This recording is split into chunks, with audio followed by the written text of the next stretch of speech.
The military commander of Carthage had apprehensions about his Roman neighbors and warned his son to keep a watchful eye. Hannibal's father, he would point across the ocean and said, there's some evil people over there. We better bring the war to them before they bring it to us. Hannibal never forget. Hannibal is only 26 when he takes charge of the army. He launches an audacious military adventure, leading his men and their elephants over the Pyrenees Mountains into France, then pointing them across the Alps boldly toward Rome itself. Heavy casualties, overextended supply lines, and defection of allies drive Hannibal off the soil of southern Europe. He retreats back home to Carthage. The Romans have made a mission, almost a cult, out of the destruction of Carthage. They would meet each other in the mornings. Good morning, Roman citizen. Carthage must be destroyed. Yes, of course, Roman citizen. Carthage must be destroyed. Rome's legions clash with Hannibal near Zama. His troops are defeated. Hannibal is sent into exile.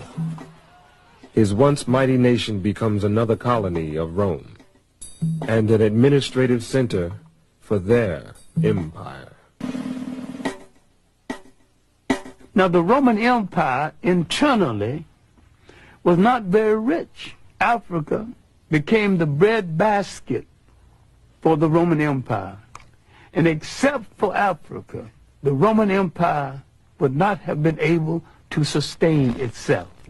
Now, the Roman presence in North Africa is going to force into being one of the great events in human history. Roman taxation, Roman oppression would cause people to turn to new gods and question old gods, to turn to a story about a God who comes forth to rescue them.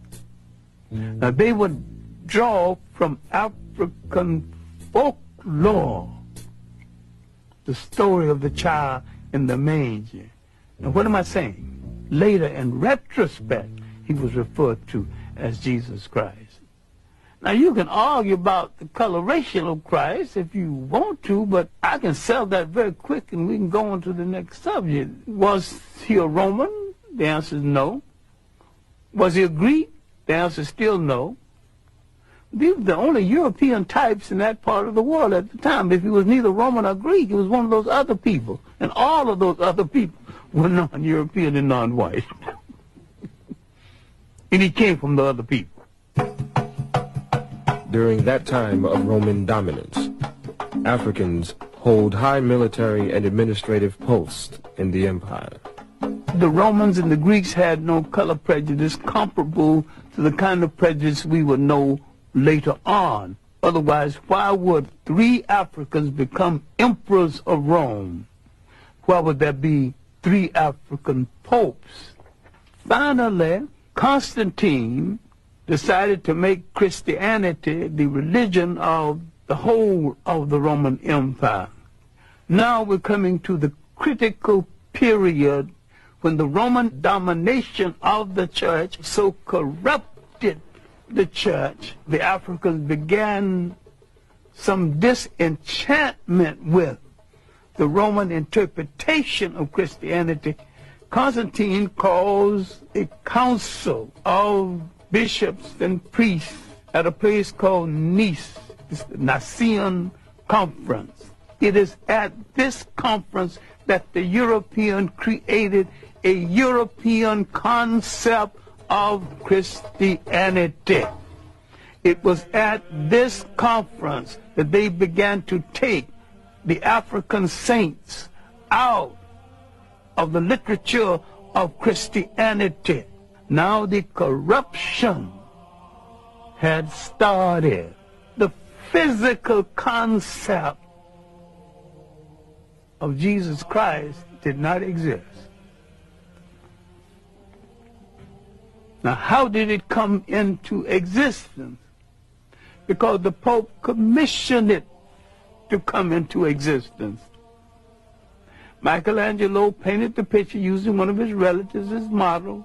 And that picture, one of the finest pieces of propaganda ever projected in history, has changed the minds of millions of people as who's supposed to represent God, whoever he or she is. And I have no problem with the she. Spirituality is a way of accepting the fact that there is a spiritual force in the universe larger than all of mankind. But someone had to come along and invent a word called God. And someone had to say of another God, mine is better than yours. And someone had to create faith. Someone said, I have the true faith.